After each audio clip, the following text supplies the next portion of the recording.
It's time we petition to make Hooker Harvey's a worldwide historical site. Toronto. Canada's largest city. Toronto, Canada. A beacon of multiculturalism and economic opportunity.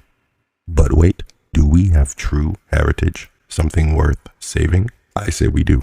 And this video is about a piece of history so significant, so deeply ingrained in our heritage that Google Maps labels it by its real name, Hooker Harvey's. Nestled at Jarvis and Gerrard, it served as the unofficial drive-through for Toronto's oldest profession. You're a prostitute. Now my thoughts are like bird shit, they're everywhere, so pardon me. But by the way, Jarvis and Gerrard. Why, you ask? Well, Samuel Jarvis and Samuel Gerrard were both racist slave owners. The Jarvis family kept at least 6 niggas in their house. Now back to the story. You have to understand, in the 70s and 80s, Jarvis Street is notorious for that, going back to like the 1960s as far as I know. this was the prime corner to get a hooker with a side of onion rings. Onion rings. I mean, if these walls could talk, they'd probably ask for a penicillin shot. But you see, Hooker Harvey's wasn't just a fast food joint. It was a community hub. See, back in the day, the area was booming with strip clubs, peep shows, underground brothels. Take a walk with me. The history of Harvey's. So Harvey started with his daddy's money in a time when niggas had nothing, and started the first Swiss Chalet in Toronto in 1954. Its success gave Rick Moran the funds, along with his privilege, to co-found Harvey's. The first Harvey's opened on April 1st, 1959 in Richmond Hill.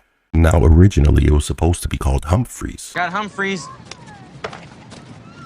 but Moran changed it to Harvey's No way. Harvey's. after a car dealership closed, leaving its sign available. Sign outside said it's for sale. Cheap bastard. Come on, where's Humphreys? He passed away July 2022, but nobody in Canada knew except his family and friends. He kicked the bucket in Paris at 89 after a routine surgery. Now let's talk about the decline of Hooker Harvey's. A hooker. All right, you killed a hooker. The decline of Hooker Harvey's. All empires must fall, and for Hooker Harvey's, the tragedies came in waves. There was the final breakfast. Not sure when, but I know they used to serve breakfast and that shit was bussin'. There was the great exodus of 2009, when cruel and unrelenting roadwork displaced an entire industry overnight. As a result, the number of sex workers in the area started to dwindle. Man, where the hookers? Gradually, the dozens of women shuffling in 6-inch stilettos had moved elsewhere. You see, prostitution in Toronto has generally been concentrated in the east downtown core. The high track is in the Jarvis and Church area. The transgender prostitutes work in Tranny Town, southeast of Jarvis and Wellesley Streets, and the crackheads can be found along River, Shooter, and Sherbourne Streets. You see, Jarvis was one of the areas where higher-end prostitutes work outdoors. You won't see girls on Jarvis anymore. Some have relocated to the suburbs. Others have taken mainstream jobs. A lot of them have moved to the strip clubs, or their homes, or out of condo buildings all over the city. They put an ad in the classified section, or start an OnlyFans, Leo's List, which brings me to the laws and the online shift. Every block in Toronto already has a brothel. People just don't know it. And the law is designed to make prostitution disappear without actually making it illegal. It's not the same as it was. Canada's prostitution laws are contradictory, you see. You can sell sex, but you can't buy it, advertise it, or safely organize it. Legally, it's safer for them to work on the street, even though physically it's more dangerous. These days, the only transactions happening are the guys selling singles at 2 a.m. And the only ones getting fucked are the ones paying for rent in these bullshit condos. Will someone please think of the small business hookers? Toronto. Is changing. And now, with gentrification creeping in, The end of Hooker Harvey's.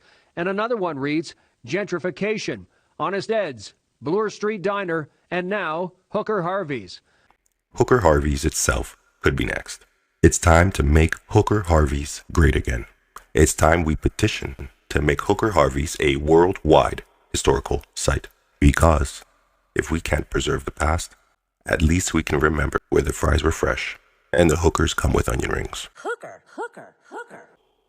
In an effort to raise money, we've partnered up with the Institute for Ethical Fraudulence and came up with a nifty plan. If any women want to go on a date, maybe charge a fee, I'll help out, like a partner in crime. I'll make a schedule, provide transportation services, make sure the dates go well, and of course the date pays you. I'll take a percentage. This video is sponsored by my Slickers and Slicksters. Thank you for subscribing. Hit that like button. It's free, unlike, well, you get the idea. Shout out to Happy Dad. Please sponsor me.